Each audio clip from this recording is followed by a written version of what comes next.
الحمد لله رب العالمين،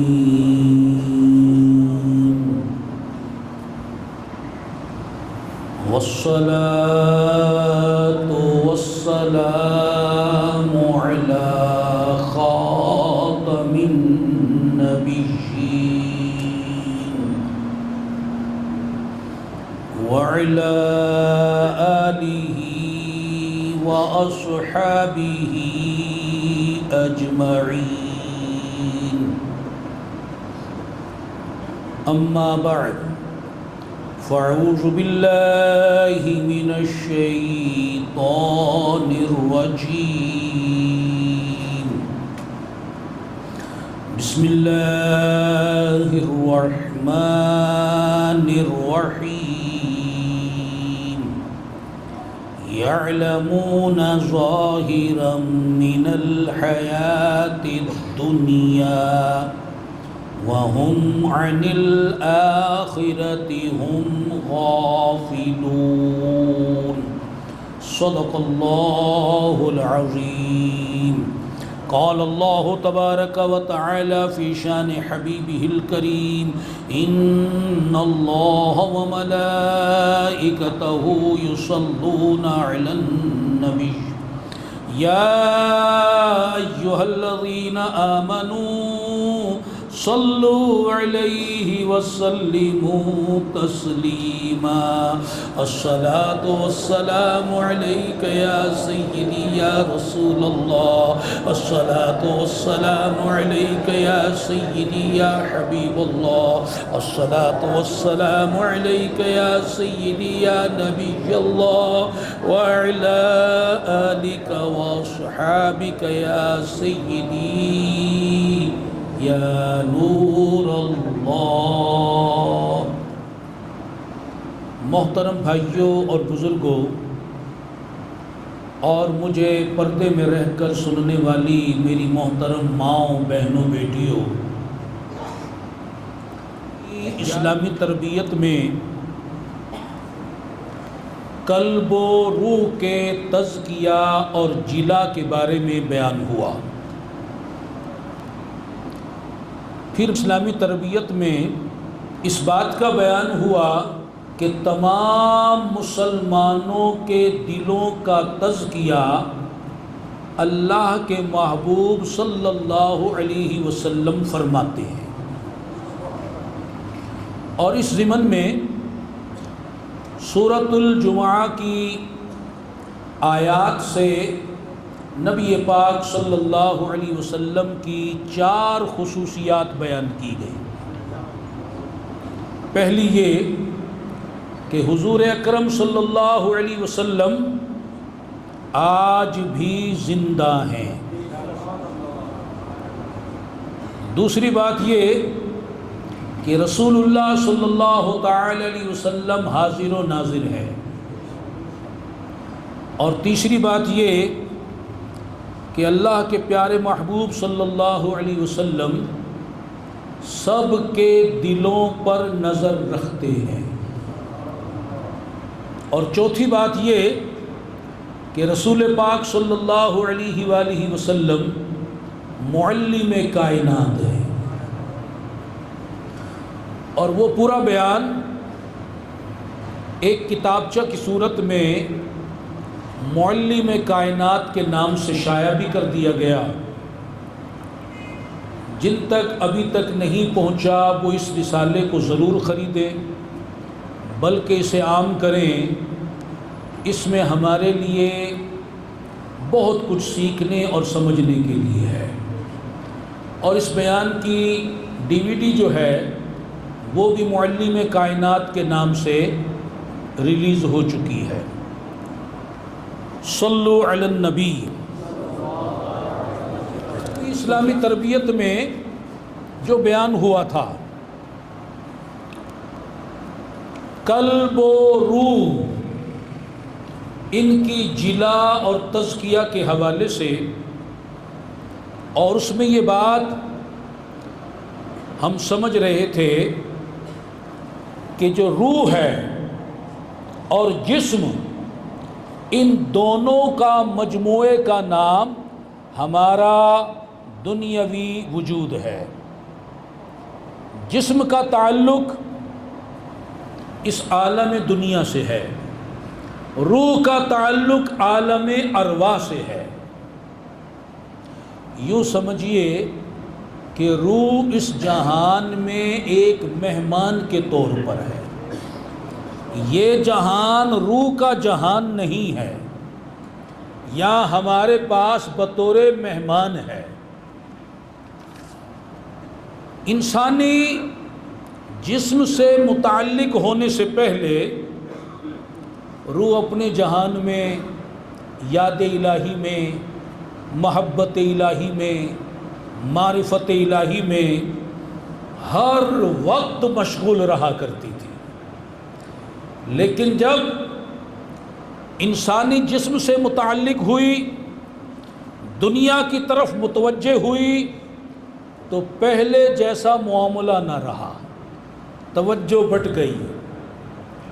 اب پہلے جیسی یاد، پہلے جیسی محبت، پہلے جیسا معاملہ نہ رہا، اور یہی وجہ ہے جب یاد میں کمی آئی تو روح میں بے چینی پیدا ہوئی۔ جب تک اسے یاد الہی کی غذا نہیں ملتی، اسے قرار نہیں آتا۔ جتنا زیادہ یاد الہی کی غذا اسے فراہم کی جاتی ہے، اتنا اسے سکون ملتا ہے، اور اگر یاد الہی کم ہو تو وہ بے چین و بے قرار رہتی ہے۔ اب انسانی جسم جو ہے اس پر تو نفسانی صفات کا بھی غلبہ ہوتا ہے۔ اب جس انسانی جسم پر جس قدر نفسانی صفات کا غلبہ ہوگا، مثلا نفسانی صفات ہے غضب و شہوت، بغض و عداوت، کینہ و حسد، اسی طرح غرور و تکبر، بخل و مکر، حرص و طمع، ریاکاری، خود پسندی و خود ستائی، حب دنیا وغیرہ۔ تو جس قدر جس جسم پر ان نفسانی صفات کا غلبہ ہوگا، اسی قدر روح کے کمالات اس جسم سے کم ظاہر ہوں گے، اور اسی قدر روح اس جسم میں بے چین و بے قرار رہے گی۔ اسی طرح جسمانی صفات کا معاملہ بھی ہے۔ اب یہ ذرا ہمارے سمجھنے اور غور کرنے کی بات ہے کہ یہ بات آپ اچھی طرح ذہن نشین کر لیں کہ ہمارے جسم پر نفسانی صفات جتنی زیادہ غالب ہوں گی، روحانی کمالات کم ہوتے چلے جائیں گے، اور نفسانی صفات اگر مغلوب ہوگی تو روح کے کمالات بڑھتے چلے جائیں گے۔ اللہ والے نفسانی صفات کو مغلوب کر دیتے ہیں، اس لیے روح ان کے جسم سے روح کے کمالات ظاہر ہوتے ہیں۔ آنکھ یہی ہوتی ہے جو ہمارے پاس ہے، مگر اس آنکھ سے جب روحانی کمال ظاہر ہوتا ہے تو یہ روح لوح محفوظ کو دیکھ لیتی ہے۔ کان یہی ہوتے ہیں، مگر جب نفسانی صفات مغلوب ہوتی ہے، روح اپنا کمال کان کے ذریعے دکھاتی ہے، تو پھر یہ کان یہاں بیٹھے ہوتے ہیں اور پھر بیرون ملک والوں کی آوازوں کو سن لیتے ہیں۔ حتیٰ کہ دوسرے جہان جو قبر کا جہان ہے، عالم برزخ ہے، وہاں کے مردوں کے کلام کو سن لیتی ہے۔ اسی طرح ہاتھ کا معاملہ ہے، پاؤں کا معاملہ ہے، دیگر اعضاء کا معاملہ ہے۔ اگر نفسانی صفات مغلوب ہوں گی تو ان اعضاء سے روح کے کمالات ظاہر ہوں گے، اور جن کو پھر ہم اولیاء اللہ کے بارے میں کرامت کہہ دیتے ہیں۔ اور اگر نفسانی صفات غالب آئیں گی، بندے میں غرور و تکبر کا غلبہ ہوگا، حرص و ہوس کا غلبہ ہوگا، ریاکاری میں پڑا رہتا ہوگا، خود پسندی اور خود ستائی کا مارا ہوگا، اگر حب دنیا کے کانٹے اس کے دل میں اگے ہوں گے تو پھر کیا ہوگا کہ روح کے کمال اس کے جسم سے ظاہر نہیں ہوں گے۔ تو جو مومن صادق ہے وہ اپنے باطن کو، اپنی روح کو سنوارنے کا اہتمام کرتا ہے۔ اور کفار و مشرکین، یہ منافقین، یہ منکرین ملحدین، ان کو تو اندر کے معاملے کی خبر ہی نہیں ہے۔ یہ اگر رسول اللہ صلی اللہ علیہ وسلم کو اپنا ہادی مانتے تو انہیں خبر ہوتی کہ اصل انسان تو اندر والا ہے، یہ باہر والا جو ہے یہ تو ایک عارضی معاملہ ہے، اس نے قبر میں جا کر مٹی ہو جانا ہے، وہ جو اصل انسان ہے اس کو تو موت نہیں آنی، وہ تو دائمی ہے، وہ تو ازلی ہے۔ تو خیر ان کو تو خبر ہی نہیں، یہ اپنے باطن کو کیا سنواریں گے، یہ اپنے دل کی کیا پرواہ کریں گے، یہ تو صبح و شام اپنے ظاہر کو سنوارتے ہیں، اپنے جسم کے تقاضے پورے کرتے ہیں، ظاہری ملمہ کاری میں لگے رہتے ہیں، ان کو باطن کی، روح کی، دل کی کوئی پرواہ، کوئی خیال نہیں۔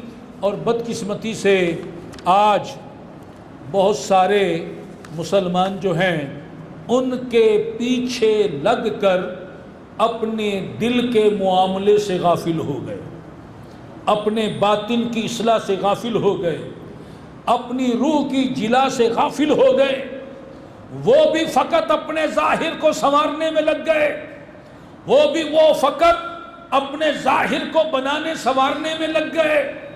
اللہ تبارک و تعالی نے ان کفار و مشرکین جو صرف ظاہر پرست ہیں، جو صرف ظاہر کے لیے محنت کرتے ہیں، باطن سے غافل رہتے ہیں، اللہ تعالیٰ نے سورہ روم میں ان کے بارے میں ارشاد فرمایا یعلمون ظاہرا من الحیات الدنیا، جانتے ہیں آنکھوں کے سامنے کی دنیاوی زندگی کو، وَهُمْ عَنِ الْآخِرَةِ هُمْ غَافِلُونَ، اور وہ آخرت سے پورے بے خبر ہے۔ جس باطن کی اصلاح نے آخرت کو سنوارنا تھا وہ باطن کی اصلاح سے بھی غافل ہو گئے، آخرت سے بھی غافل ہو گئے۔ اور آج کتنے ایسے ہمارے مسلمان بھائی ہیں، ہم اپنے بارے میں بھی سوچیں کہ ہم میں سے کتنے ایسے ہیں جن کو اپنی دنیا کی فکر تو ہے، اپنی آخرت کی فکر نہیں ہے۔ اللہ تبارک و تعالی جل شانہ نے اس آیت کریمہ میں کفار و مشرکین کا حال بیان فرمایا۔ یہ بات تو اب کافروں کی ہو رہی ہے، لیکن جائزہ میں نے اور آپ نے بھی لینا ہے کہ کہیں کافروں کی عادتیں ہمارے اندر تو نہیں آ گئی، ان کا طرز زندگی ہم نے تو نہیں اپنا لیا۔ اللہ تبارک و تعالی جس طرز زندگی کو کافرانہ فرما رہا ہے وہ عادت و اطوار جو کفار و مشرکین کی ہیں کہیں وہ ہمارے اندر تو داخل نہیں ہو گئی۔ ہمارے لیے یہ بات قابل غور ہے۔ کفار و مشرکین دنیا کی زندگی ہی کو سب کچھ سمجھتے ہیں، اخروی زندگی سے پورے طور پر غافل رہتے ہیں، وہ دنیا کی ظاہری چمک دمک پر مر مٹتے ہیں، ان کے سامنے صرف دنیا کے ظاہری فائدے، دنیا کی لذتیں ہیں، بس اسی پر نظر رکھتے ہیں۔ ان کا یہ حال ہے کہ دنیاوی جو نوٹ ہیں، سکے ہیں، ان کے تو کھرے کھوٹے کا بڑا خیال رکھتے ہیں کہ یہ 5000 کا نوٹ کوئی جعلی نہ پکڑا کر چلا جائے، تو لیتے دیتے وقت اس کا بڑا خیال کرتے ہیں۔ دنیاوی مال جب خریدتے ہیں تو اس کی جانچ پڑتال کرتے ہیں کہ کہیں جعلی مال میرے ہاتھ نہ آ جائے۔ اور آخرت کے بارے میں ان کو کوئی پرواہ نہیں کہ جو عمل کر رہا ہوں یہ عمل آخرت میں پکڑا گیا، یہ جعلی عمل ثابت ہو گیا، اس عمل کو پکڑ لیا گیا تو اس وقت میرا کیا بنے گا؟ دنیاوی مال، دنیاوی جائیداد، دنیاوی سکوں کے بارے میں تو بڑی جانچ پڑتال ہے، اور وہ اعمال جو آخرت سے متعلق ہیں ان کی طرف کوئی دھیان نہیں، کوئی توجہ نہیں، کوئی سلسلہ نہیں۔ یہی وجہ ہے کہ حصول مال و دولت کے جو ذرائع ہیں ان کو بڑا تلاش کرتے ہیں، کھیل کود اور آرائش کے جو ذرائع ہیں ان کی تلاش میں رہتے ہیں، انہیں اختیار کرتے ہیں، دنیا کی رنگینیوں میں، سجاوٹوں میں، لذتوں میں اور اس طرح کی خوب باتوں پر بھرپور نظر رکھتے ہیں، اور کسی کو دیکھ لیں تو چاہتے ہیں بس ایسی لذت مجھے مل جائے، ایسی سجاوٹ مجھے مل جائے، ایسا بنگلہ مجھے مل جائے، ایسی پجیروں مجھے مل جائے، ایسی جائیداد مجھے مل جائے، ایسی دنیا مجھے مل جائے۔ یہ انہیں تمنا نہیں ہوتی کہ کسی اللہ والے کو دیکھے کہ جیسی آخرت اسے ملی ہے، جیسا قرب الہی اسے ملا ہے، جیسی معرفت الہی اسے ملی ہے، جیسی رضا الہی اسے ملی ہے، یہ تمنا و آرزو ہو کہ ایسا قرب الہی مجھے مل جائے، ایسی معرفت الہی مجھے مل جائے، ایسی محبت الہی مجھے مل جائے، ایسا اخروی مقام مجھے مل جائے۔ وہ تو صرف دنیا والوں کو دیکھتے ہیں اور ٹھنڈی آہیں بھرتے ہیں، کسی کے بنگلے کو دیکھ کر، کسی کی گاڑی کو دیکھ کر، کسی کی جائیداد کو دیکھ کر، کسی کی دولت کو دیکھ کر، کسی کے منصب کو دیکھ کر، چونکہ دنیا ہی پر نظر ہے تو حسرتیں بھی پھر وہی ہوتی ہیں۔ انہیں آخرت والی حسرتیں اور تمنائیں ان کے دلوں میں دور دور تک نظر نہیں آتی۔ وہ دنیا کی محبت میں اس طرح مستغرق ہوتے ہیں کہ انہیں آخرت کے نقصان کی کوئی پرواہ ہی نہیں ہوتی۔ دنیاوی عیش و عشرت، دنیاوی منصب و دولت کے حصول میں نہ وہ جائز کو دیکھتے ہیں نہ ناجائز کو دیکھتے ہیں، یہاں تک کہ وہ اپنی یقینی موت کو بھولے ہوتے ہیں، اپنی قبر کو بھولے ہوتے ہیں، روز قیامت کو بھولے ہوتے ہیں، میزان عمل کو بھولے ہوتے ہیں، پل صراط کو بھولے ہوتے ہیں، دربار الہی کی حاضری کو بھولے ہوتے ہیں، نہ انہیں جنت کی پرواہ نہ دوزخ کا خیال۔ اب بتائیے کہیں ایسا تو نہیں یہ انداز ہمارا ہو گیا ہو، ایسی غفلت کا شکار ہم ہو گئے ہوں، دنیاوی لذتوں، دنیاوی چمک دمک کے پیچھے آنکھ بند کر کے ہم دوڑ رہے ہو، ہمیں نہ اپنی موت کا خیال ہو، نہ قبر کا خیال ہو، نہ روز حساب کا خیال ہو، جانوروں کی طرح زندگی گزر رہی ہو، بس جس طرح جانور ان کا مقصود کیا کھائیں، ظاہری طور پر کھائیں پئیں، سو جائیں، جھگڑا کر لے، اچھل کود کر لے، مستیاں کر لے۔ کہیں ایسا تو نہیں کہ ہمارا معاملہ بھی ایسا ہی ہوتا جا رہا ہو؟ تو غور کیجئے، جو شخص محض لذت کے طور پر کھانے پینے میں لگا رہے اور حلال و حرام کی تمیز نہ کرے، زیادہ سے زیادہ سونے کا شوقین ہو، اسے سونے کی تو پرواہ ہو، نمازوں کا خیال نہ ہو، یہود و نصارہ کے فیشن اپنانے، ٹپ ٹاپ میں رہنے کا تو خیال ہر وقت، بلکہ جستجو، بلکہ محنت رہتی ہو، اور ہر وقت بننے سنورنے میں لگا رہتا ہو، مگر اپنے دلوں کو حب دنیا کی غلاظت سے، غرور و تکبر کی نجاست سے، حب مال، حب منصب، حب دولت، حب دنیا کی ناپاکیوں سے پاک کرنے کہ اسے بالکل بھی فکر نہ ہو۔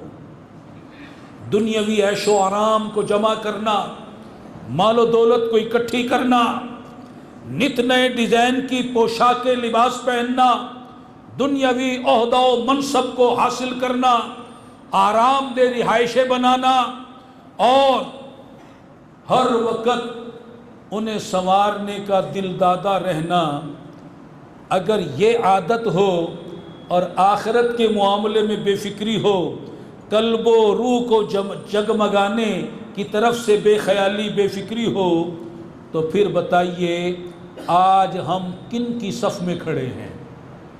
صحابہ کرام کی صف میں، اولیاء اللہ کی صف میں، مومنین صادقین کی صف میں، یا ہمارا یہ کردار کفار و مشرکین والا دکھائی دے رہا ہے؟ اور پھر اس پر مستضاد یہ ہے کہ آج ہم نے اپنا معیار دنیا بنا لی ہے، دنیاوی عیش و عشرت، عہدہ و منصب، یہ ہمارا معیار ہے۔ اگر ہم دیکھتے ہیں کہ عزت والا جسے ہم سمجھتے ہیں، ہماری نظر میں عزت والا وہ ہے جو بڑا دولت مند ہو، بنگلہ و جائیداد والا ہو، بڑی گاڑی والا ہو، جس کے پاس دنیا کے بڑے عہدے ہوں، بڑی ڈگریاں ہوں، ہم کہتے ہیں یہ بڑا عزت والا ہے۔ مجھے بتاؤ، کیا غوث اعظم رضی اللہ تعالی عنہ کی نظر میں عزت کا یہ مقام تھا؟ خواجہ اجمیر کی نظر میں عزت کا مقام یہ تھا؟ خواجہ نقشبند، خواجہ سہرورد کی نظر میں عزت کا معیار یہ تھا؟ کیا انہوں نے اپنے مریدوں کو ایسی عزت جمع کرنے کی تلقین کی ہے؟ پھر کیا ہو گیا؟ نام لے غوث اعظم کا، نام لے داتا حضور کا، نام لے بابا فرید کا، نام لے خواجہ اجمیر کا، اور معیار بنائے ان کے دشمنوں کا، معیار اپنائے ان کے مخالفین کا۔ یہ کیسی منافقت ہے؟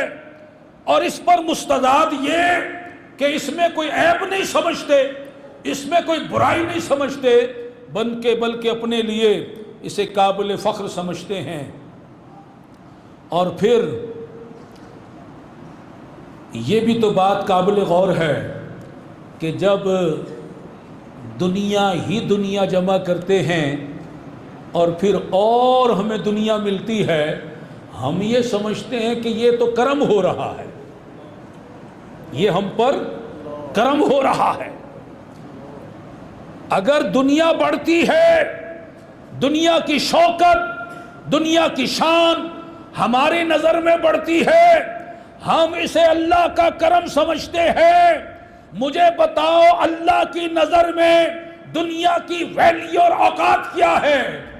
حدیث پاک میں فرمایا اگر اللہ کے یہاں دنیا کی ویلیو ایک مچھر کے پر کے برابر بھی ہوتی تو اللہ تعالیٰ اس دنیا سے کسی کافر کو ایک گھونٹ پانی عطا نہ فرماتا۔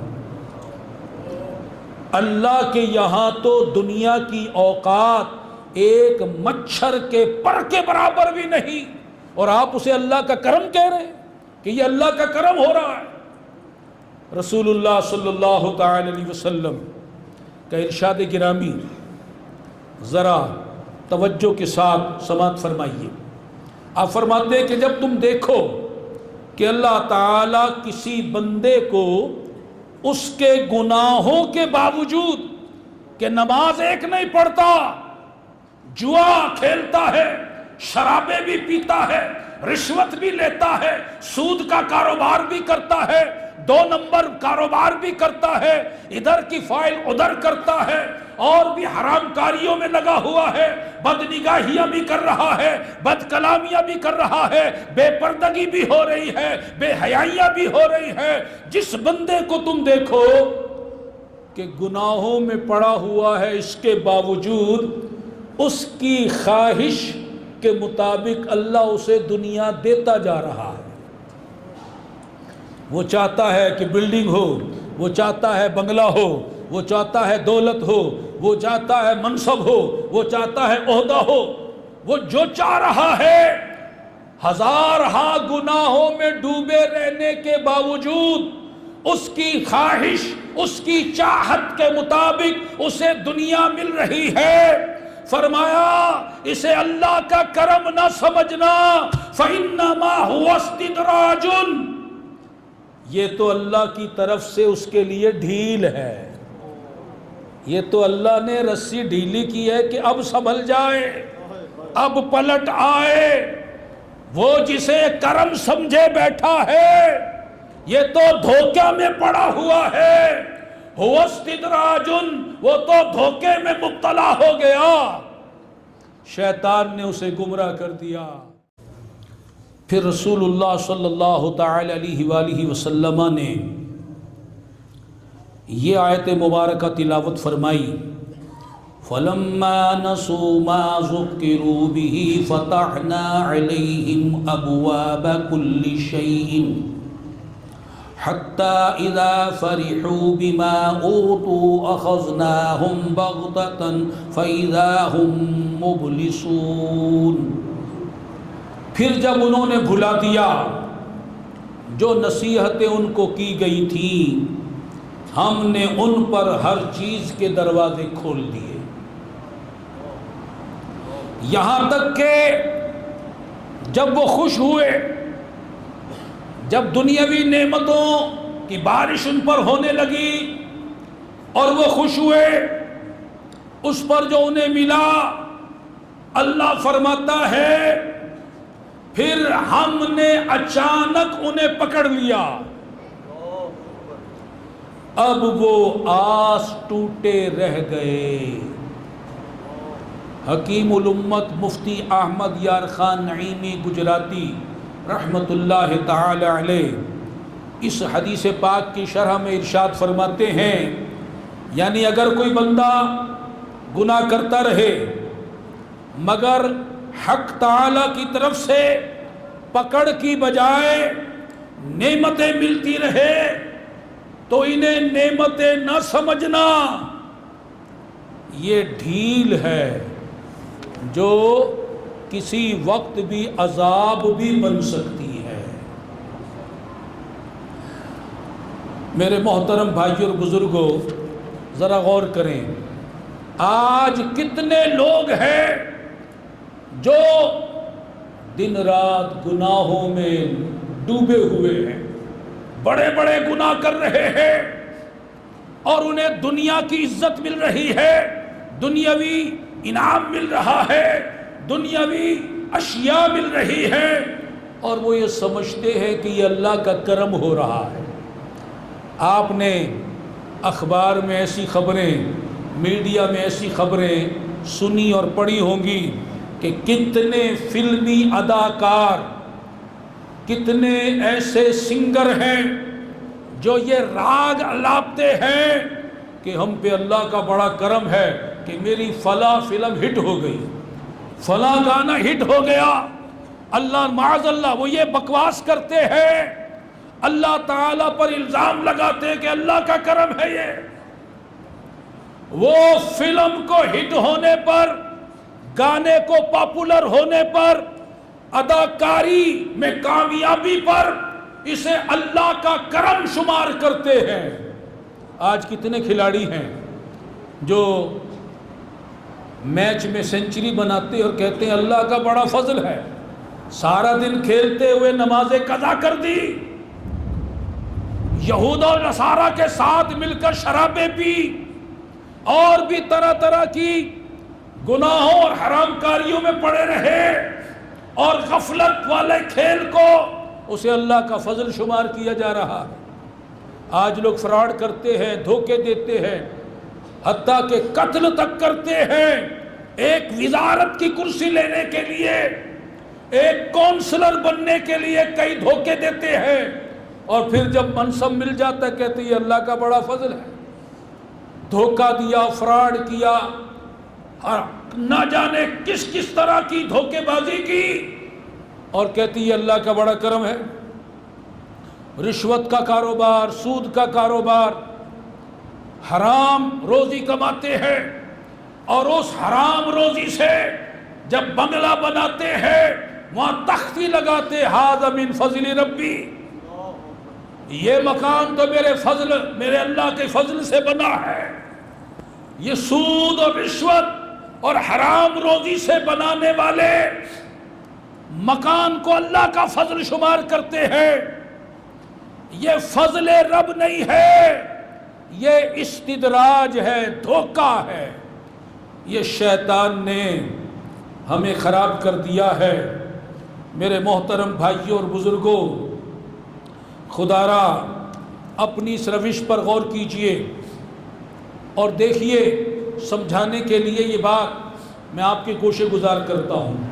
بیان کیا جاتا ہے کہ ایک پاکستان بننے سے پہلے کی بات کہ ایک تھانے دار نے ایک بڑی خوبصورت عالیشان وسیع و عریض کوٹھی بنائی، بنگلہ۔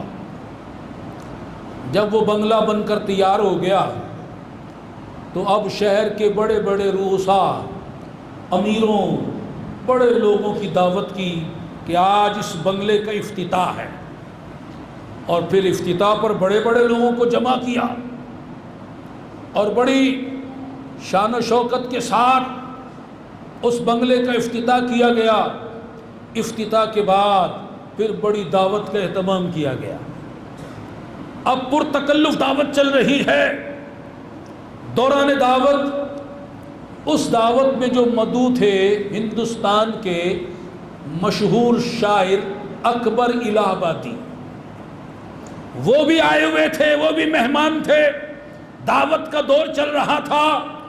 کسی نے دیکھا کہ اکبر الہ آبادی ہے، ان سے عرض کی کہ جناب دیکھو کتنی شاندار کوٹھی بنی ہے اور کیسی اس کے اندر نقش و نگار ہوئے ہیں، اور بڑی محنت کی، بڑا پیسہ خرچ ہوا ہے اور بے مثال کام ہوا ہے، اور آپ تو شاعر ٹھہرے، کیا ہی اچھا ہو کہ موقع بھی ہے کہ کوٹھی کی شان میں کوئی شعر ہو جائے۔ اکبر الہ آبادی سچی بات کہنے میں بھی ایک ملکہ رکھتا تھا۔ اس نے کہا رہنے دو، مجھ سے کیا تقاضا کرتے ہو، میں نے کوئی شعر پڑھ دیا تو تمہارے کھانے کا ذائقہ پھر بد ذائقہ ہو جائے گا۔ لوگوں نے اصرار کیا۔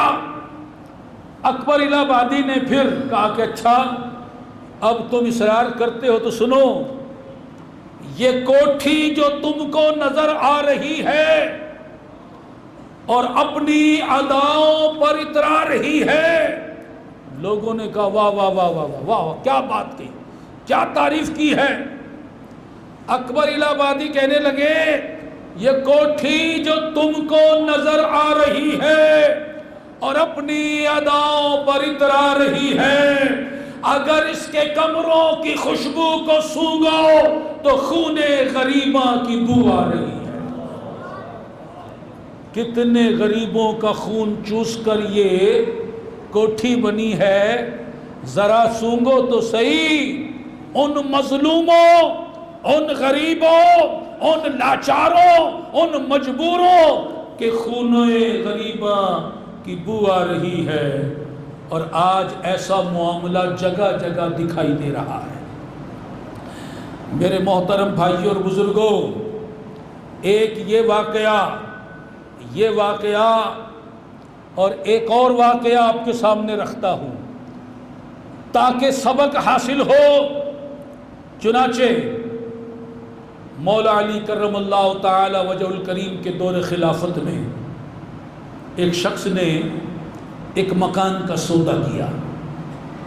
مکان کا سودا کرنے کے بعد اب وہ بارگاہ مولا علی میں حاضر ہو گیا۔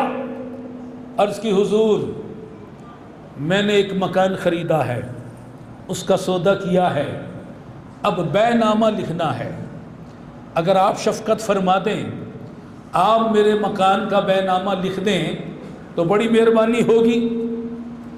آپ نے فرمایا اچھا۔ وہ قواعد دے کر چلا گیا، آپ نے بیع نامہ تحریر فرما دیا۔ جب وہ آیا تو اس کے ہاتھ میں تھمایا، اس نے جب بیع نامہ کو پڑھا تو اس میں مولا علی کرم اللہ تعالی وجہ الکریم نے جو لکھا یہ صرف اس کے لیے نہیں تھا، قیامت تک آنے والوں کے لیے ایک سبق تھا۔ آپ نے تحریر فرمایا بسم اللہ الرحمن الرحیم اما بعد، ایک مکان ایک دھوکہ کھانے والے نے دوسرا دھوکہ کھانے والے سے خریدا، اور وہ غافلوں کی گلی میں واقع اس مکان میں داخل ہو گیا۔ نہ اس گھر کو بقا ہے، نہ اس کو مالک کو بقا ہے، اور اس مکان کا حدود و اربا یہ ہے کہ پہلی حد موت تک پہنچتی ہے، دوسری حد جو ہے وہ قبر تک پہنچتی ہے، تیسری حد یوم حشر تک پہنچتی ہے، اور چوتھی حد نامعلوم ہے کہ وہ جنت تک جاتی ہے یا دوزخ تک جاتی ہے۔ تو جب اس خریدار نے یہ بیع نامہ پڑھا، اس پہ رقت طاری ہو گئی،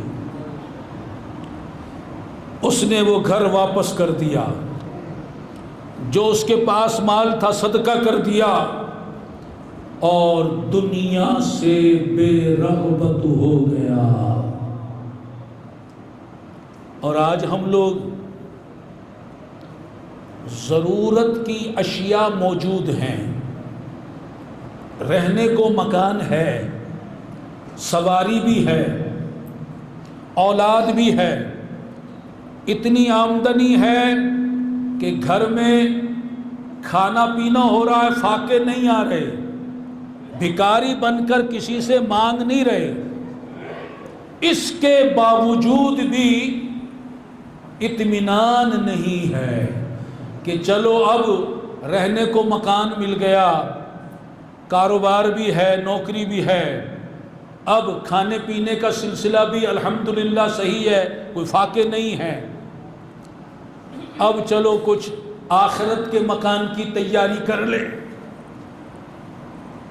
لیکن دنیا کی حرص دل سے نہیں جاتی۔ زید کو دیکھا کہ اس نے اپنے مکان کو یوں سجا لیا، اب میں پیچھے کیوں نہ ہوں، قرض کیوں نہ لینا پڑے، میں زید سے بڑھ کر سجاوٹ کروں گا۔ اس نے اس ماڈل کی گاڑی لی، اب مجھے قسطوں پر قرضوں پر کیوں نہ گاڑی نکلوانی پڑے، میں بقرض کی گاڑی سے اچھی گاڑی لوں گا۔ مقابلہ ہو رہا ہے، اسی دنیا کی چکر بازی میں بندہ لگا ہوا ہے، یہاں تک کہ ایک اور مکان کی خواہش پیدا ہوتی ہے، پھر یہ ہوا اسے گرا دو، اس سے اچھا بنا لو، یہ گراؤ وہ بناؤ، وہ بناؤ یہ گراؤ۔ رسول اللہ صلی اللہ تعالی علیہ وسلم نے، آپ نے ہمیں کیا تعلیم دی، فرمایا جب بندے کے مال میں برکت نہ دی جائے، اللہ تعالیٰ کی طرف سے برکت نہ ہو، تو پھر کیا ہوتا ہے، اللہ اسے پانی اور مٹی یعنی گارا میں لگا دیتا ہے، بس وہ مکانوں میں لگا ہوا ہے، بلڈنگوں میں لگا ہوا ہے، وہ تعمیرات میں لگا ہوا ہے، اس کو قبر کے مکان کی فکر نہیں، جنت کے مکان کی فکر نہیں، یوم حساب کی فکر نہیں۔ مکان ہونے کے باوجود، رہائش ہونے کے باوجود، آرام دہ ہونے کے باوجود حرص نہیں جا رہی، پھر بھی حل من مزید، اور چاہیے اور چاہیے، یہ جاننے کے باوجود میں نے مر جانا ہے، یہ میرے ساتھ نہیں جائے گا، میں نے قبر میں جانا ہے، یہاں 50 سال رہا، وہاں نہ جانے کتنے ہزار سال رہنا پڑے، پھر بھی قبر کے مکان کو نہیں سجاتا، اس کو نہیں سنوارتا، اس کو نہیں بناتا، اس کو نہیں چمکاتا، اسی مکان کو پالش کرنے میں لگا رہتا ہے، اور دولت بھی اس پہ لٹاتا ہے۔ اگر کوئی اللہ کی گھر مسجد کے لیے، کسی دینی ادارے مدرسے کے لیے، کسی دینی صحیح تبلیغی تنظیم کے لیے اس سے 1000 روپے بھی مانگ لے تو اس کی جان نکل جاتی ہے، اور ویسے وہ لاکھوں خرچ کر دیتا ہے، اسے کوئی پرواہ نہیں ہوتی۔ اے میرے محترم بھائیوں اور بزرگوں، غور تو کرو، یہ سلسلہ غفلت کا آخر کب تک چلے گا؟ ہم نے اگر ہم سے کوئی پوچھے بتاؤ امیر کون ہے، ہم دنیا دار ٹھہرے تو ہم نے تو دنیا والی بات ہی کرنی ہے کہ جناب جو وزیر ہے یہ امیر ہے، یہ کوٹھی والا امیر ہے، یہ بنگلے والا امیر ہے، یہ میرا افسر جو ہے یہ امیر ہے، جناب یہ جائیداد والا زمینوں والا امیر ہے۔ اللہ اکبر۔ آؤ رسول اللہ صلی اللہ علیہ وسلم سے معلوم کرتے حضور آپ کی نظر میں امیر کون ہے۔ پھر سوچو کہ ہماری نظر میں کتنا دھوکہ ہے۔ ہم نے اپنی نظر بنا لی وہ جو ہندوؤں والی، عیسائیوں والی، یہودیوں والی، ان کی نظر میں جو معیار ہے وہی معیار ہم نے بنا لیا۔ رسول اللہ صلی اللہ علیہ وسلم ارشاد فرماتے ہیں امیری زیادہ مال و اسباب سے نہیں آتی، یہ بلڈنگوں سے، جائیدادوں سے، عہدوں سے، دولت سے امیری نہیں ہوتی، اس سے بندہ امیر نہیں ہوتا۔ فرمایا امیر تو دل کے غنا سے آتی ہے، جس کا دل بے نیاز ہو جائے دنیا سے، دنیا کی دولت سے، اگرچہ بنگلے میں رہ رہا ہو مگر بنگلے سے بے نیاز ہو، اگرچہ دولت کے انبار ہو مگر دولت سے بے نیاز ہو، اس کی نظر میں مال نہیں مولا کی محبت ہو، اس کی نظر میں کار کی نہیں اللہ کی محبت کی جو ہے اس کا معیار ہو، اس کی حیثیت ہو۔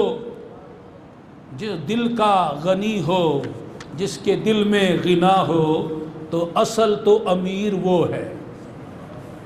اور آج ہماری حالت یہ ہے کہ اگر 2 نوٹ جیب میں ہوں اور ایک کرارا ہو اور ایک ذرا مرا ہوا ہو، دولت سے ایسی محبت ہے کہ باہر دیتے وقت وہ کرارے سے محبت ہے، وہ ابھی نہ جائے، وہ ابھی جیب میں ہی رہے، حالانکہ وہ بھی 100 روپے ہے، یہ بھی 100 روپے ہے۔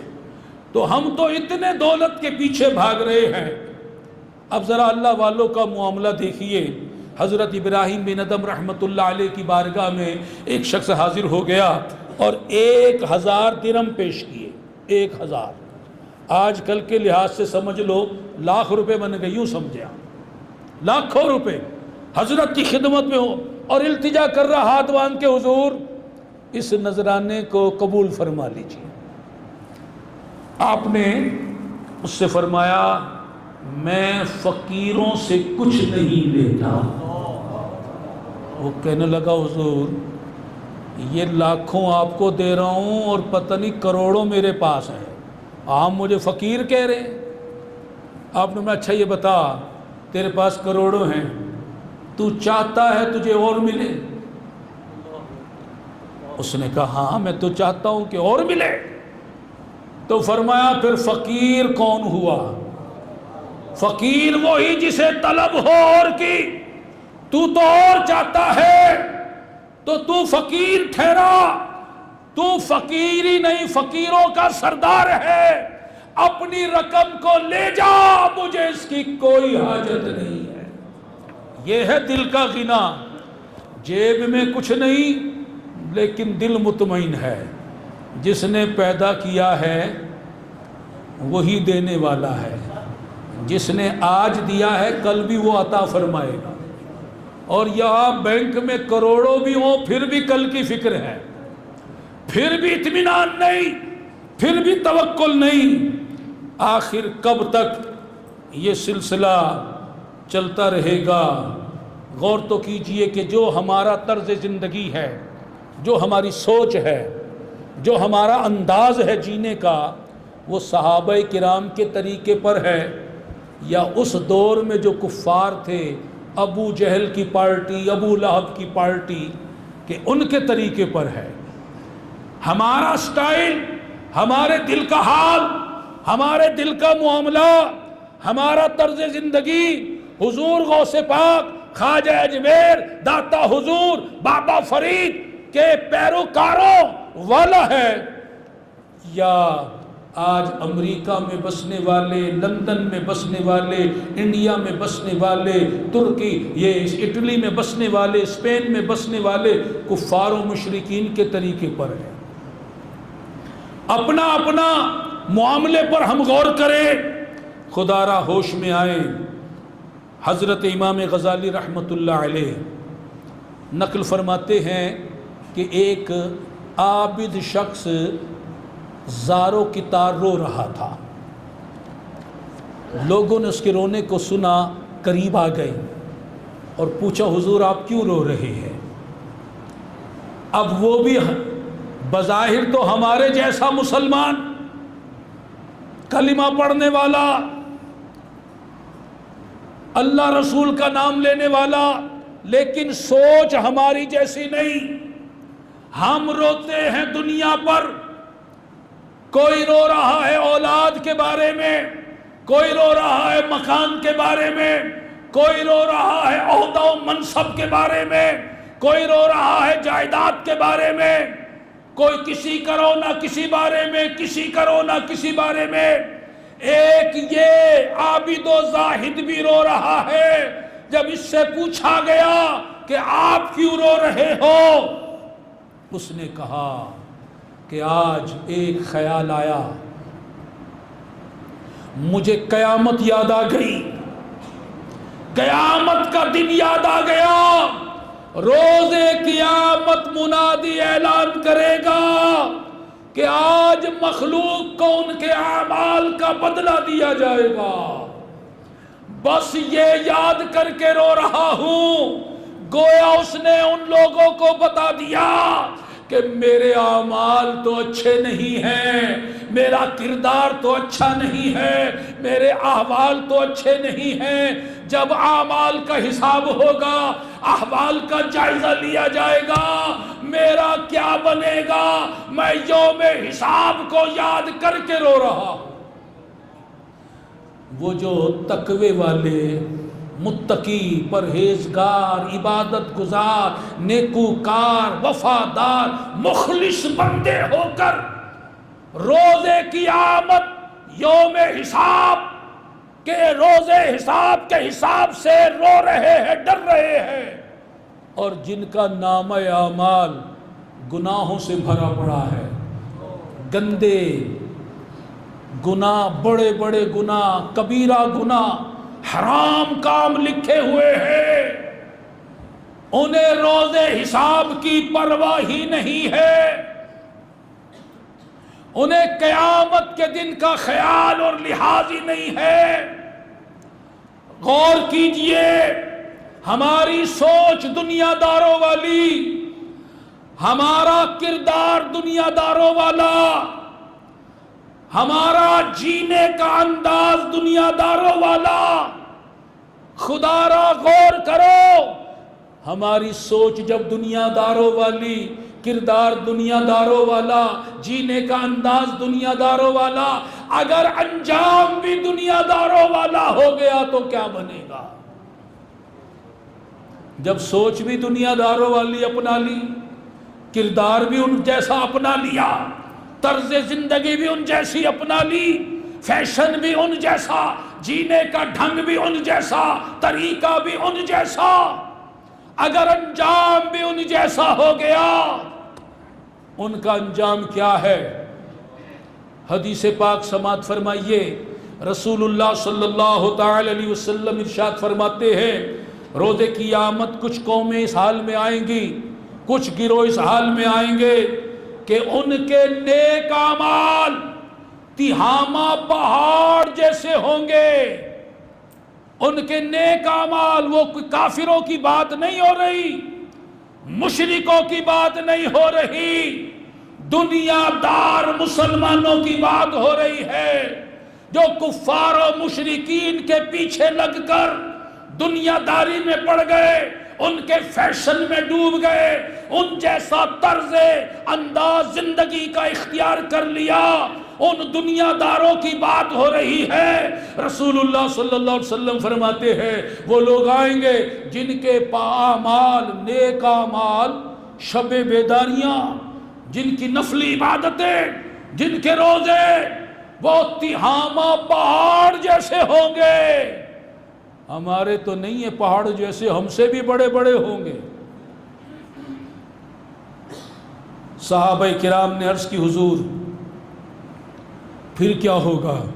فرمایا فَيُؤْمَرُ بِهِمْ إِلَى النَّارِ، انہیں دوزخ میں ڈالنے کا حکم ہوگا کہ انہیں دوزخ میں جھونک دیا جائے.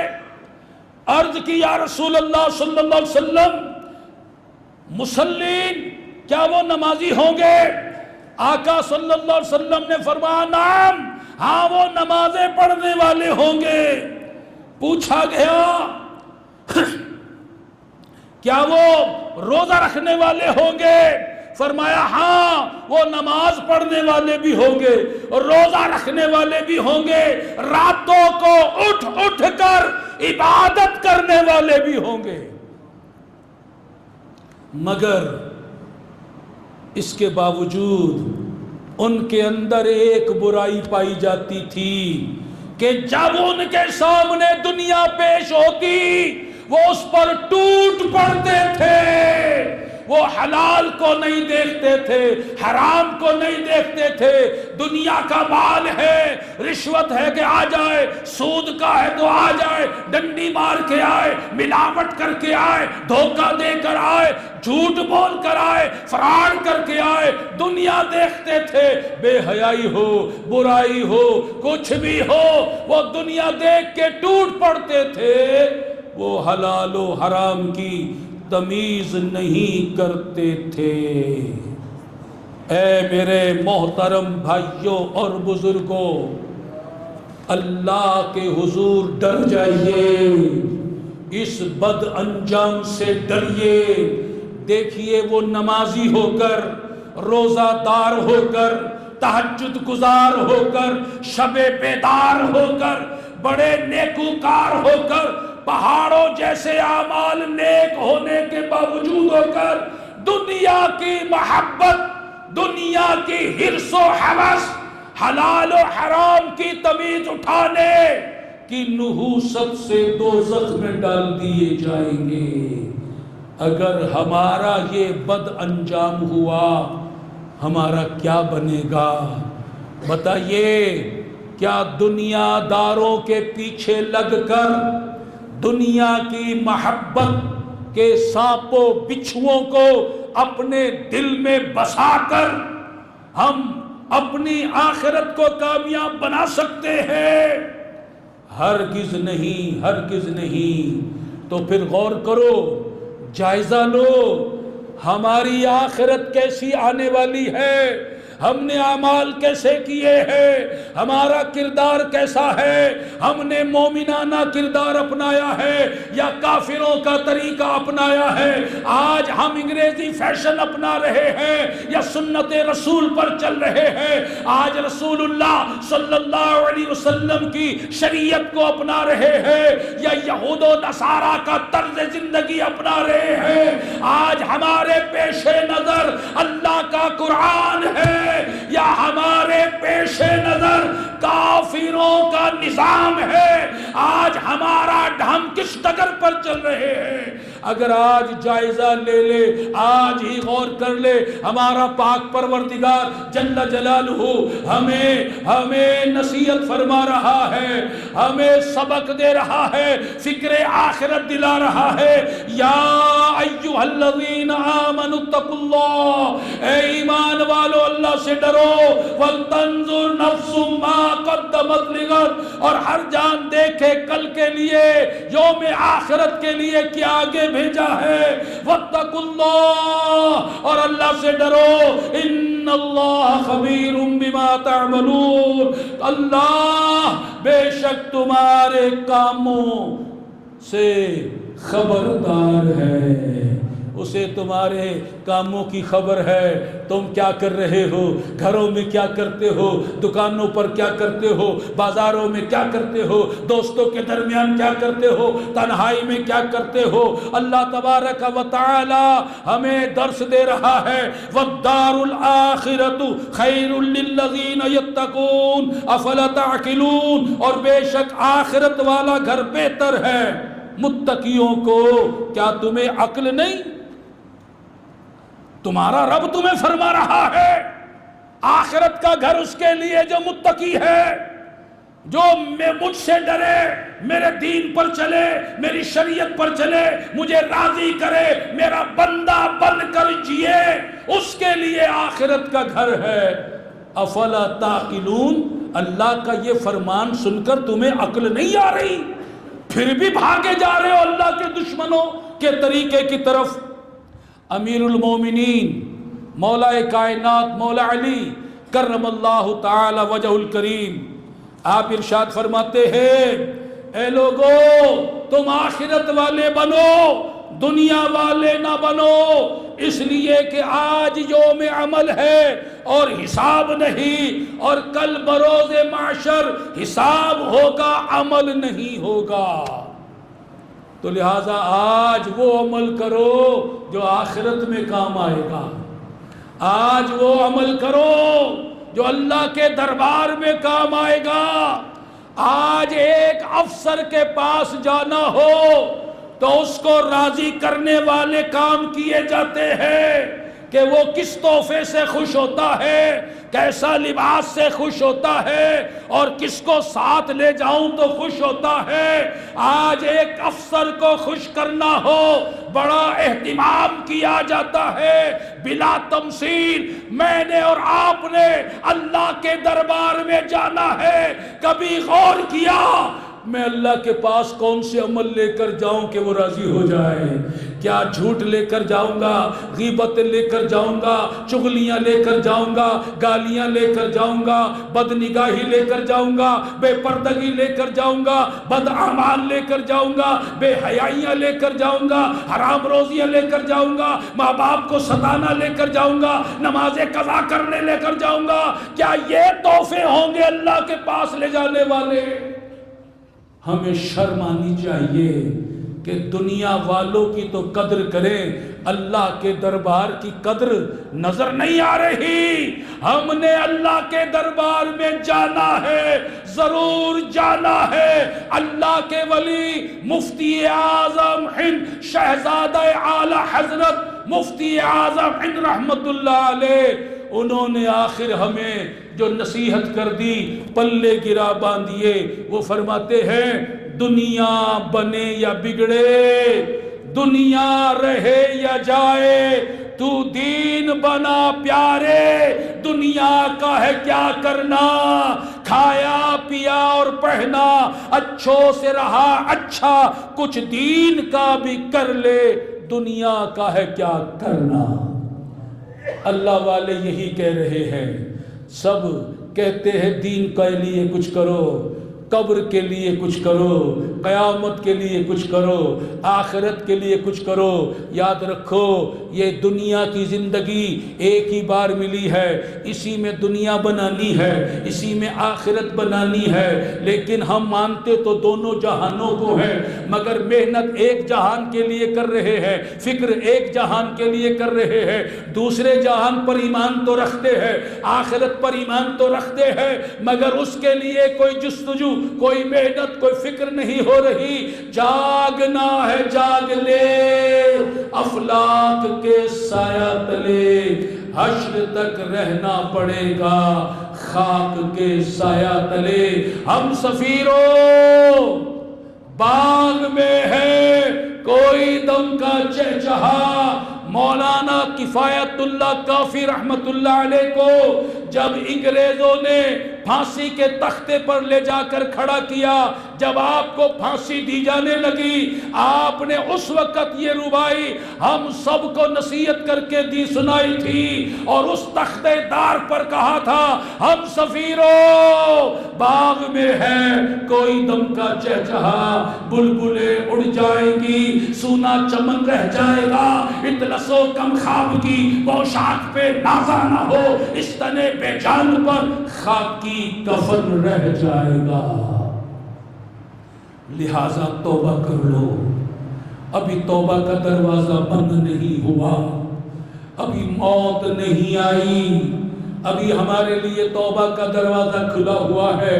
اللہ رحیم و رحمان ہے، اللہ کریم و حنان و منان ہے، اللہ لطیف اور حنان و منان ہے، غفار و ستار ہے۔ بندہ جب اس کے حضور سچے دل سے توبہ کرتا ہے، وہ اس کے گناہوں کی تعداد کو نہیں دیکھتا، وہ گناہوں کی وسعت کو نہیں دیکھتا، وہ اپنی رحمت فرماتا ہے، گناہوں کو بخش دیتا ہے۔ اب دیر نہ کرو، زندگی کا کوئی بھروسہ نہیں ہے، آج ہی توبہ کر لو۔